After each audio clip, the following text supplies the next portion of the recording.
Hello and welcome to a new episode of the Cradle News Roundup, your one-stop shop for all news West Asia. My name is Esteban Carrillo. I am the head of news for The Cradle. As usual, I am joined by my colleagues, content creator and writer for The Cradle, Karim Shami, and columnist and editor for The Cradle, Sharmin Narwani.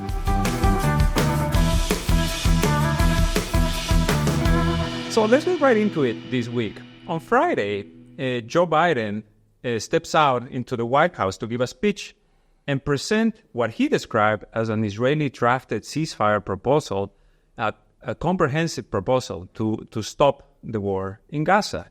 And it's a funny thing what happened because, Biden stresses this was presented to us by the Israelis and for the Egyptian and Qatari mediators. But then in the same speech, he urges the Israeli leadership to stand behind this deal, already raising some questions. And then the Israeli government doesn't reply to this until a day later, and they say they give this very strange number of communiques in which they say, we have allowed negotiators to present a deal, and they keep talking about a deal, but they never make it clear if it's actually what Biden said, which is a three-stage deal that has a striking similarity to the ceasefire proposal that Hamas agreed to at the start of last month. This is when the CIA director, William Burns, also green-lighted this proposal, which included, prisoner exchange deal, a cessation of hostilities, the unimpeded entry of humanitarian aid, the full withdrawal of the Israeli army, and a lifting of the blockade that Israel has imposed on Gaza since 2006. But this new deal Biden presents, the only difference with it is that the part about the blockade. The main difference also, there's no clause, no information about who is going to govern Gaza. It's just really all up in the air. And then you get these Israeli responses. You get the usual suspects, Itamar Ben-Gvir, Bezalel Smotrich saying, we're going to bolt from the coalition. We're going to collapse the government if any ceasefire is allowed. You have other officials saying, we are not going to allow for the war to end. Whatever this deal is not for the war to end. It's just to get back the captives. And then today, Prime Minister Benjamin Netanyahu comes out and says, what Biden presented is an incomplete proposal. And again, to this line of, the war is not going to end. So what we're seeing, and who drafted this proposal? First of all, there are some glaring things to point out about this. I mean, whatever happened to the U.S. and Israel's death or surrender threat to Hamas from day one of the war? There are two options. You either all die or you surrender and get out of Gaza, right? So they really backtracked from that. And also no ceasefire. The U.S. resisted any talks of ceasefire. Remember, in the early parts of the war, you weren't even allowed to use the word ceasefire. They would call it a pause. Yeah, European politicians were giving the orders on that. American politicians. Now, all of a sudden, a comprehensive ceasefire and end to war. So what happened to the death or surrender threat from the Americans to Hamas? I mean, there's a couple things we really have to consider here. One is that in recent months, we have clear signs that Israel is losing, or certainly not winning, and not able to win a war against Hamas. So Tel Aviv has not degraded Hamas's capabilities. It hasn't eliminated its tunnel networks. And as we've seen in the last few weeks, with the resurgence of the resistance forces in northern Gaza. So, Hamas is everywhere it wants to be, needs to be right now. The other thing is the ICJ, the International Criminal Court, and the International Court of Justice tracks on this war, one looking to characterize the war as a genocide, the other one looking to issue arrest warrants for major Israeli leaders. And the U.S. knows that this is not a track that's going to go backward because Israel keeps provoking the courts, A third thing, very important, is the November election. I mean, Biden announced the deal, the day before or the day after Trump was indicted on 2 dozen felony counts, and the day that Trump's campaign raked in the highest ever election donations on any campaign day in U.S. history. So over $50 million. This is Biden needs out of the Gaza quagmire, and clearly. But the last point is also normalization. This has been for the last 2 years a Biden administration refrain. We're going to normalize with the big honcho on the block, Saudi Arabia, custodian of the two holy cities and, birthplace of Islam, etc. We're going to normalize relations between Riyadh and Tel Aviv, and that's not been possible. It has been made all the more impossible by the Gaza war, and so Biden's hoping to salvage something in the months before his election. Yeah, so to your point about the strength of Hamas, in his speech, Biden is very clear in saying that this notion of total victory will not bring Israel back the captives, or will not help the economy. And then he says it will further Israel's isolation in the world. So, of course, this is like a snowball that has been rolling for the past several months. The ICC thing, the ICJ, Spain, Ireland, Norway recognizing Palestine.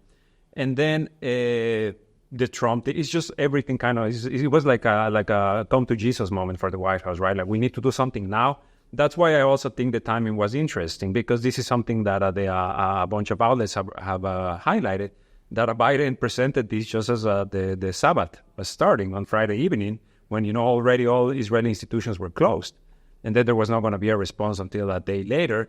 That can't have been uncalculated, though. I mean, the Americans are very, very savvy about when they're releasing information, because they know the news cycles, et cetera, et cetera. They know who can react on these days. The weekend is like dead for news, et cetera. So to announce it on the Sabbath is kind of, but also, here's the main takeaway, is that the U.S. needs to stop this war for internal political purposes, i.e. election, i.e. Mass protests in America, et cetera. And Netanyahu needs the war to continue for internal political reasons. And so we're looking at a tug of war starting between the Biden and Netanyahu administrations. Who will win this? Never count Netanyahu out. He has outlasted many a U.S. president, and understands fully that this could be a U.S. attempt to normalize now, having tried to circumvent all discussion of a ceasefire. He is now attempting to normalize discussion of a ceasefire in the same Western capitals he forbade it for months. And once that becomes normalized, this can be used as a lever against Netanyahu personally. For months now, we've been hearing about a potential U.S. coup against Netanyahu to get him out and bring in their own, the preferred choice. The preferred choices, exactly. But Netanyahu, wily dog that he is, already has a backdoor prepped, which is being invited to speak at Congress in front of, and he's going to try to steal the show. He's going to try to undermine Biden. He doesn't give a damn about how this looks to Americans. He needs to retain his war, and he needs to retain his prime ministership.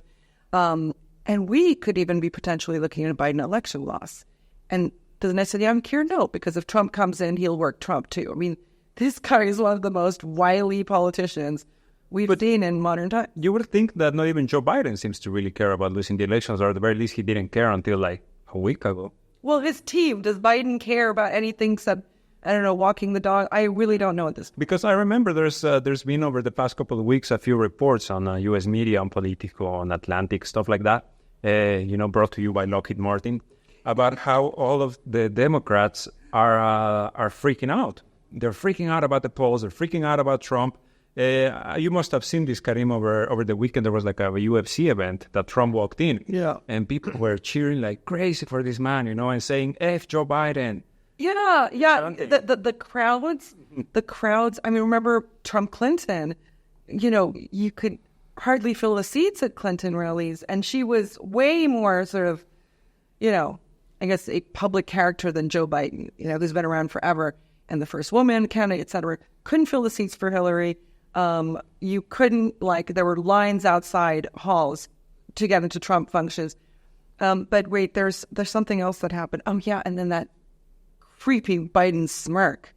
Oh, my God, yes. That set people off. That is, that, it was creepy. First of all, more doddering than usual, he exited that press conference, and then, questions were shouted, is is Trump right to? He says he considers him a political prisoner, and Biden turns around like this. I mean, like the creepiest man. Yeah. I mean, you Biden can't be in front of cameras in order for him to have a snowball's chance in hell of winning this election. Yes, but that's not what happens during elections. I wanted to comment over Democrats and Republicans because both are the same regarding Israel. Both are funded by Israel, but by AIPAC. Yani. Most of that is representatives that we see inside the Congress. They are both funded by AIPAC, by the same organization. So maybe we see them like arguing about issues regarding like maybe gender equality or about the abortion or about the illegal migration. But when it comes to Israel, they both agree. It's really like, two sides of the same coin, honestly. And before we move on, just one thing I want to bring up. It's that, this idea that it's too little too late, especially when it comes to Gaza. Not just because of obviously, the deaths and the amount of destruction. And but I mean like for the current administration in the U.S., because apparently after they unveiled this plan, some U.S. officials spoke with Israeli media and told them that the White House was even disappointed by the reaction of Benny Gantz, who is supposed to be the moderate Israeli official, right, that they want to take over from Netanyahu. They were disappointed by his response to the contents of this deal. Why is that? It's because this whole campaign that has been just, non-stop, that it's Netanyahu, it's not the Zionist state, it's Netanyahu. It's forgive me, it's bullshit. It's because Netanyahu also thrashed Gantz in polls last week. Yes, he did. Yes, which making it look like actually the Israeli public might vote Netanyahu in for another term if there were elections. I mean, Netanyahu's hand domestically gets stronger as the results pour out, because not just that poll, but polls showing that something like only 17% of Israelis, that might not be the correct number, but very low anyways, say that Israel is using excessive means in Gaza. The point is, the Israeli view is not remotely like the view even Western countries. Yeah, exactly, Sherman. What you're saying is completely true. The polls have shown that Israelis, for the large part, support what's happening in Gaza. And a large chunk of them, like a third of respondents, they are saying the army hasn't done enough. It's not just, So Gantz can't really say otherwise, and the Americans have to realize that they're never going to win the Israeli public on this, that they have their own policy. They have to look out for number one, right? Look out for the United States' interests, but they're still kowtowing to the Israeli interests, and this is a wrongful direction. What I'm saying is, with this ceasefire, Biden has put ceasefire on the table, an American ceasefire, though it's really just like a reworked Egyptian plan, Egyptian/Hamas plan. By putting that on the table, he's put ceasefire on the table. He's told the Israelis, this is where we have to be going. Now the fight begins between the two allies. And for sure, Netanyahu will play dirty, even if it means Biden losing the election. He doesn't matter. He will take this to the wall. We have a column coming out by Pepe Escobar this week. I think on Wednesday we'll be publishing it. And in it, he talks about how, so he quotes a former American U.S. intel official saying, this issue of genocide is not one that concerns the American establishment much, because they are calculating that they're heading into a world war, right? The Americans are calculating a world war, not just because of Ukraine, but also to undo multipolarity, which is a huge threat to the unipolar world. And so they figure whatever Israel does will be okay, because at the end of this world war that we're entering, that a genocide in Gaza will look like just a blip. Exactly. A footnote. So a footnote. But of course, the Americans always miscalculate. The fact is, if they think they're heading to world war, what makes them think they're going to win it? And the victors write the history. So Gaza will be a genocide either way. Let me just go back to this Biden's deal, Hamas's deal, whatever you want to call it, asks for, Hamas has asked for very reasonable things always. An end to the war, a complete ceasefire, not a little halt or lull in violence. A complete exit of Israeli troops from Gaza. If Gaza is in fact unoccupied, get out of Gaza. All right. Lifting the siege, the siege of civilians, right? Food, medicine, building materials, etc. Correct. And worsened in recent times. Release of Palestinian detainees. People have been held in administrative detention with no charge, beaten up, tortured. These reports are now coming out in the U.S. media. Western media.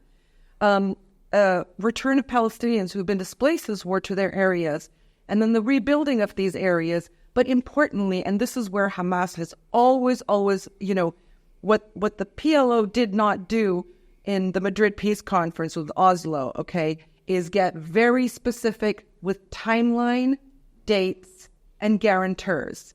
Hamas is not going to allow the Palestinian body politic to make that mistake again. And a lot of the holdup over the Egypt deal was over getting the U.S. or some major power to be a guarantor. And now Biden has stepped up and said, we're the guarantors. But the devil is in the details. The Israelis would like a very vaguely outlined proposal, not one with details. Hamas will not accept one that is not, I's dotted, T's crossed, for very obvious reasons, because the Israelis have consistently violated ceasefire agreements in every single conflict they've had in the Gaza Strip. No, I mean, let's go back a month. Let's go back a month when Hamas approves of this ceasefire deal. And that this approval comes a few days after Biden gives his interview in which he says, if Israel rolls into Rafah, I will not provide the weapons. And then what does Israel do after Hamas approves this deal?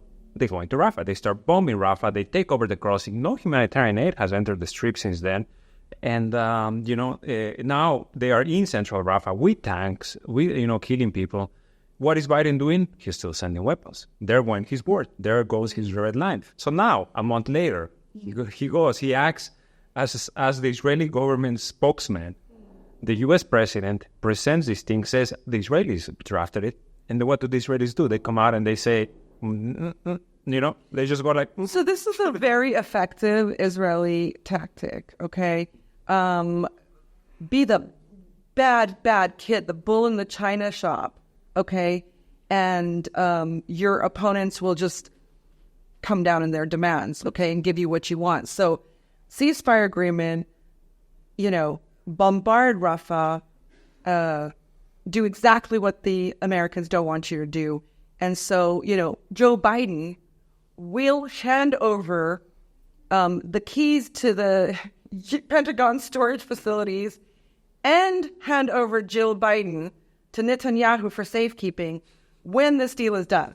Mark my words. This is how it works with the Israelis. Expect nothing but bad behavior and just pain for the Americans until Netanyahu can water down the deal sufficiently, make it obscure, the language obscure and generalized, and, in which case it won't be accepted by Hamas. So it was make Hamas the bad guy, right? Make them the rejectionists in the deal. But in fact, we can see Netanyahu doing this now.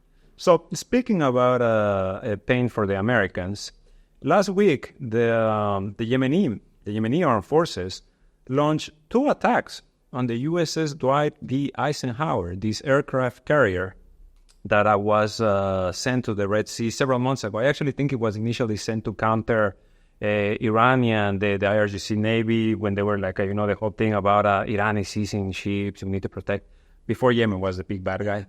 And then went to the Red Sea, and over the weekend it got hit twice, right? And this is also marks a bit of an event for the Cradle, because this was the first time we got a community noted on Twitter with this writer for The Atlantic, this Pentagon. We said the U.S. denied it. We weren't saying whether it was true or not. We were saying this is what the Yemeni armed forces report said. Correct. Exactly. By the way, Reuters and other outlets did the exact same thing, and they didn't get community noted. Stop. Okay, stop picking on independent media, guys. It's because we didn't call them Houthis, the big mean Houthis. With the picture standing on top of the drone. Remember? No, we didn't say Iran-backed Houthis, right? We just said Yemeni armed forces spokesman. We do apologize to all the Pentagon stenographers out there. Sorry. So this happened, right? And the attack happened in response to this massive airstrike campaign that the U.S. and the U.K., to a much lesser extent, launched over Yemen, killing dozens of people, leaving many casualties, taking down telecommunication towers in a couple of provinces, hitting, bombing near Sana'a International Airport. The U.S. comes in, with their hundreds of millions of dollars worth or billions of dollars worth of military equipment to stamp down the Yemeni resistance. They drop bombs, they do this, they do that. What do the Yemenis do? Like a few hours later, they come out, and the drones start flying, and the missiles start flying, and their ships come under fire. Pretty impressive stuff, honestly. For those who don't know, the Yemeni armed forces have now downed 6 $30 million U.S. state-of-the-art drones. $180 million. Yeah, $180 million, having spent about $2,030 to do so, or some ridiculous number. So this was, it was the 6th one. Like, why are they commemorating it with the largest strikes against Yemen over that, right? And only to get completely owned back. Don't they know that when they strike Yemen in a new way, that Yemen comes back harder, goes past every American red line? They don't care. They don't read Western media. They don't have the propaganda in their heads. They don't know that they're not allowed to hit Americans, that Americans can't die, that American ships can't be targeted. They just hit back like 10 times. Okay, so why the U.S. and UK do this, I don't understand. So they did this over the 6th $30 million drone that Ansarallah hit, and now Yemen has given a qualitative response, a massive escalation. I mean, for sure. Let's be clear. Nobody expects the USS Eisenhower to sink. Mm-hmm. This aircraft carrier is nuclear powered. It's over 100,000 tons of steel. It's over 330 meters in length. It has 90 airplanes and choppers on board, 5,000 personnel, and surrounded by missile-carrying ships to accompany it. I'm not sure. We've talked about this like way back in the crisis when, the U.S. aircraft carriers were in the Mediterranean to protect Israel. In October, like, can anyone sink an aircraft carrier? And there are ways, but the thing is, who would dare try, right? The Yemenis. Yemen will dare try. And this is kind of fantastic. It's not just that, look, what did the U.S. do? I think, did any named U.S. official deny it, or just unnamed U.S. officials so far have denied it? But the point is, the captain of the USS Eisenhower then tweets a video of the ship, which people on Twitter point out is an old video, which makes it look even more sus. That in fact the thing was hit. But let's be honest, if the Eisenhower was hit, that weight, that size, you're just going to have like a little tap, a little fire or whatever. You're not going to see a ship that's sinking. But I also want to say that another really, really important strategic aim of this Yemeni operation, so when they move qualitatively into another stage, is to mock U.S. deterrence capability and mock U.S. defense capabilities and mock the U.S.'s view of itself as a policeman to implement security in the Persian Gulf, the Red Sea, and other regional waters, which it really did. If you hit the Eisenhower not once but twice, even if it's a little piddly fire, that's a big deal. That's a shame. We've had multiple Western officials, military officials, say that there was a CENTCOM official saying this was the biggest maritime battle the U.S. Navy has found itself in since World War II against Yemen. Not to make a light of Yemen, please do not misunderstand me at all. Anymore. It's just, you really need to look at the big picture here. Yemen has been under siege for 9 years. Yeah, especially that we know that Russia and China, they don't have the balls to attack any U.S. ship. And then you see Yemen, which is still in war since 9 years. And Taiwan considers Yemen, with the word, most humanitarian crisis in the world. And then you see these are the same guys who are standing against the genocide in Gaza, and the U.S. comes to protect the Israelis, and this happens. Every 10 years or so, don't we hear, with both Yemen and Afghanistan, oh, don't get involved with these two countries. Yeah. These are the countries that sink empires, right? And every 10 years, Someone's in there. So they started in the Red Sea, right? They then expanded to the Indian Ocean. They cut off Israel from its main route. And now, a few weeks ago, it was around the start of the month, Sana'a announced, now we're going to expand even more. It was when the Israeli troops started bombing Rafah. We're going to go to the Mediterranean. And they did. Because these people are, of their word. They stand by their word. And last week, Israeli business newspaper Globes reported that these new operations are starting to hurt Israel's Mediterranean trade. So the Yemenis have been more successful than any other state, because, Hezbollah and the Iraqi resistance are not really a state. The Yemeni they are the government of the largest populated area of Yemen. They have been the most successful at hurting Israel and at hurting the U.S. How does a siege feel like, guys, when it's directed at you? But this business publication said on June 15th, new rates are going to go into effect. A 200% increase in war risk surcharge, which is insurance, okay? Shipping insurance. If you're going to ship to areas where there's conflict, you have to expect to pay a larger insurance premium. So the war risk surcharge of ships going via the Mediterranean Sea to Israel from Europe is now going to increase by 200%.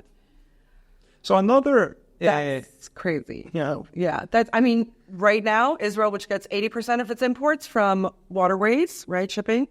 So Red Sea, Suez Canal, all those avenues have stopped. And now the Mediterranean, which the Yemenis haven't hit that many. But, you don't actually have to hit. So when we say target versus hit, it almost doesn't matter in geopolitics and things like insurance companies. If missiles are coming into a theater, the risk factor is there and ships won't go. You don't even have to hit them. You just have to suggest that you may hit them. Drop a rocket or two in their environs, So besides the Yemenis, there's also Hezbollah. Hezbollah has been, over the past several days, very successful in their operations. They have been successful for the past 8 or so months. But now it's you're seeing much more, the destruction in the streets of northern Israel, like the settlements, the huge fires, tit for tat, right? What you do to us in the south, we're going to do to you in the north. And we've already discussed that the northern Israel is essentially empty. Very few people remain there. And the ones who do either want to secede, become their own independent state because Tel Aviv's not doing anything for them, or they are, they are insane indeed. Yeah. And there's also, these the many reports in Israeli media that say there is no return to the north. There's no way we can return, because look at how difficult it's been to even make a dent against Hamas in Gaza. Now imagine trying to take on Hezbollah. Back in 2006, they did. Hezbollah was a fraction of its capabilities that they have today, and they had to be, they went back running. Now it's much worse. So I don't know, Karim, what have you seen from the latest here in the southern border? I just saw that they bombed Saida again, which is near East Beirut. There's of course, an escalation between Hezbollah and Israel in South Lebanon. And we're seeing that Hezbollah is using now more heavy rockets like Burkan. Usually they used to use like Katyusha, and once a week or a month they use Burkan, which is a heavy rocket. Now, on a daily basis, they are using the Burkan rocket, and it's like inflicting damages to the north. And we saw a base in near Kiryat Shmona. It was completely destroyed. Not that like previously we see like some holes in the walls. These attacks are increasing, and they are using new weapons. Prior to 2006, usually Hezbollah used to do some operations in the south, in Lebanon, which was occupied. 9% of Lebanon people don't remember. 9% of Lebanon was occupied by Israel from 1982 to 2000. And usually when Hezbollah did like anything inside the Lebanese territory to counter Israel used to come and bomb like Beirut, to bomb the gas stations, to bomb the electricity. And I think they want to keep what's happening. But of course, in the future, this will backfire, as you said, because people will not go back to the north. Mm-hmm. And we know that, as Sharmi always says, Israel stands on two legs. One is the fairy tales, and the others is Jews moving there. I don't think if I am a Jew, I will move back to Israel now. No, and polls, a few months ago, there was this poll that said that 80% of Israelis living abroad, they had no intention to return to the occupied territories. And then, you have... I also saw this very interesting a few days ago about the national airliner El Al, that for the past 3 or so months, or no, actually, I think since the start of the year, they had huge profits. And they say it is because... I didn't understand that. What is that? The chartered flights getting out of... They're saying that is because they become kind of the last airliner operating in Israel. All right. But they do say that a lot of the profit comes from flights going to North America that are just full to the brim. Every city is full. That's just kind of thrown in there. Make your own conclusions. But we do know, right? There is a difference between a colonial settler who has more than one passport and can just, go back, to someone who is from here, whose their roots are here. They will never go back. You've seen the videos of the Palestinians in Gaza, cleaning out their homes that are missing all the walls. You've seen the videos of the woman making the cake in the destroyed home. There is a large, large difference between them.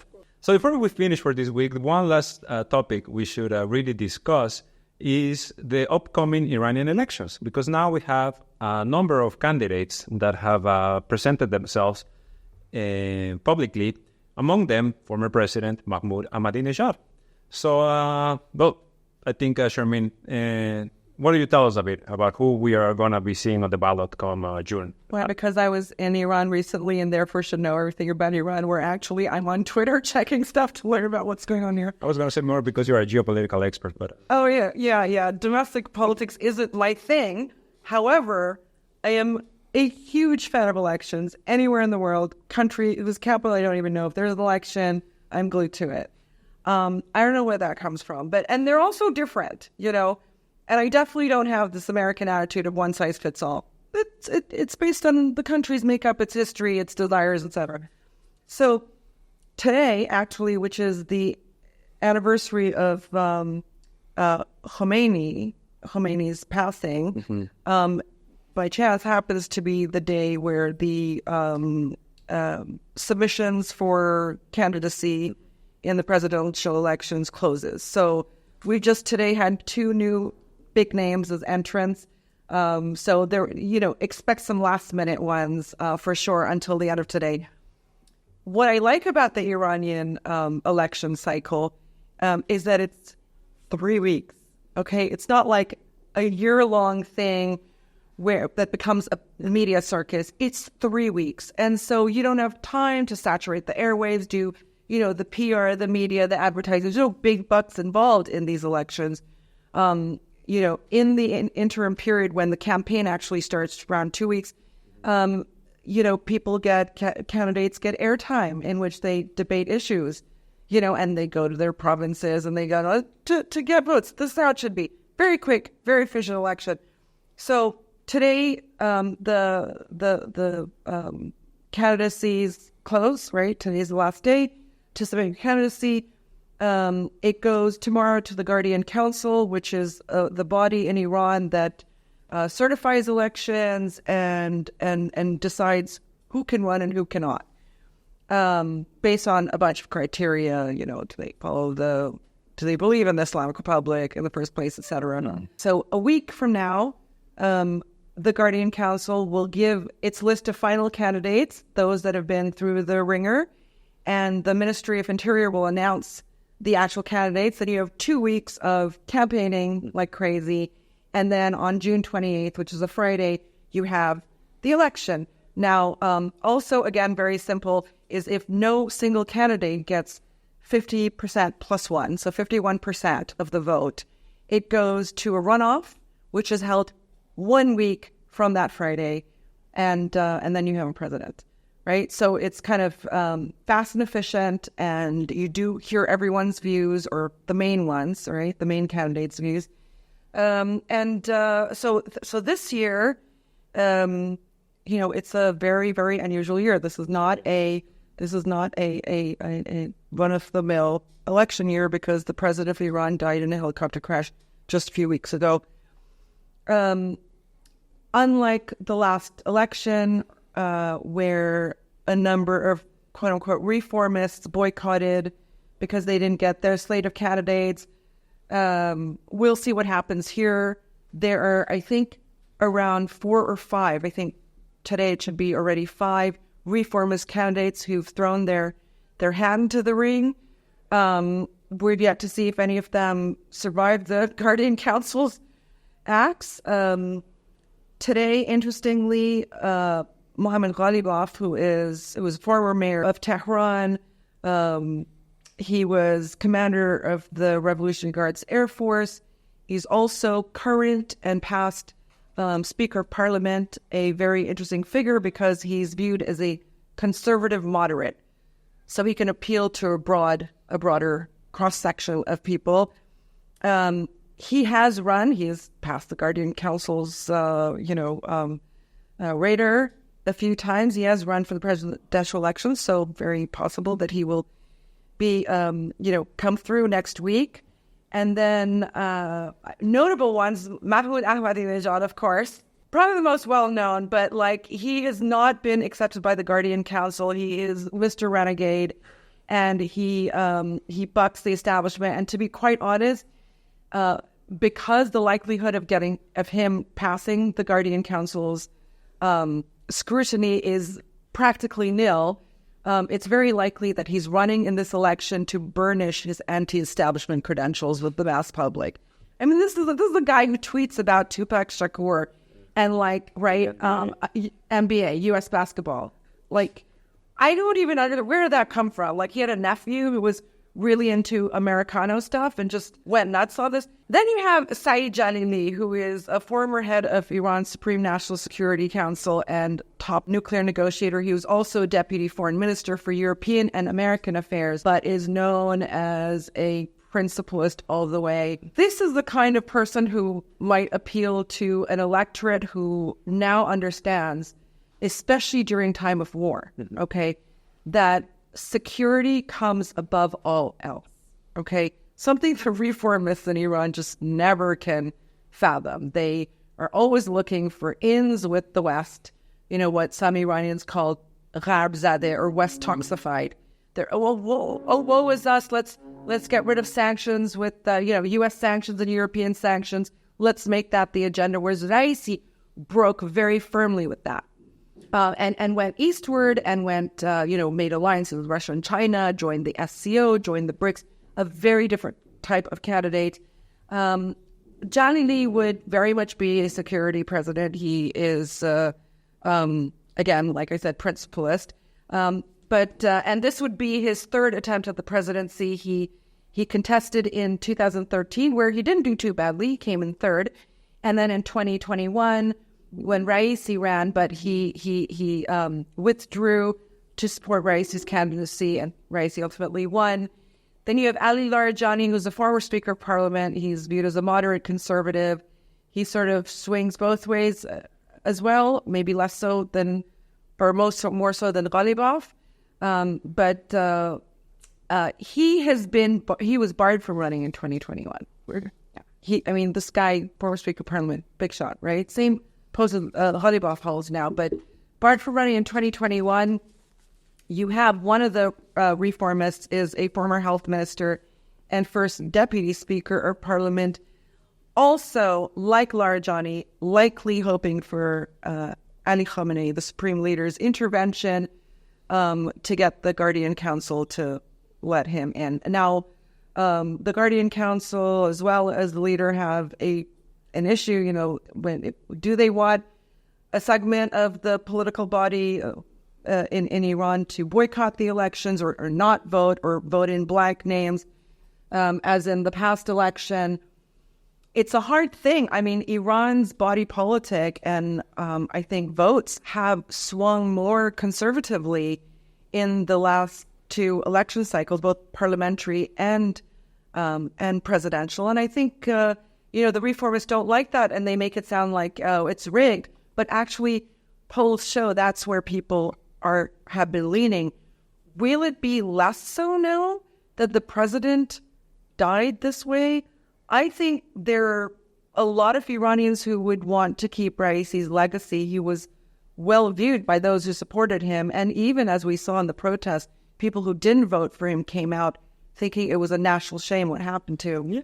So there is that factor. And I think there is a wish on there's a wish to continue. I mean, Iran's hit its massive missile and drone display on Israel was a thing of national pride, just like the Iranian nuclear program is. People like Jalili, major nuclear negotiator. The Iranian polls show some support for these accomplishments of Iran. No, it's very hard to see what's going to happen the next few weeks. There are private polls in Iran. Please, if you're a recipient of a private poll in Iran, please send it to me, because the really good ones, which I don't have access to, but once in a while someone just, let me see, are spot on. They're so spot on.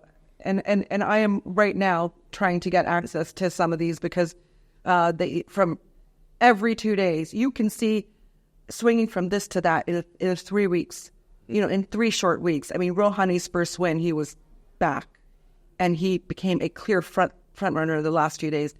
So these polls are pretty accurate, and we need to be able to see what's happening. But all I'm saying is in 3 weeks, a lot can change. In terms of other interesting candidates, I mean, everyone's interesting.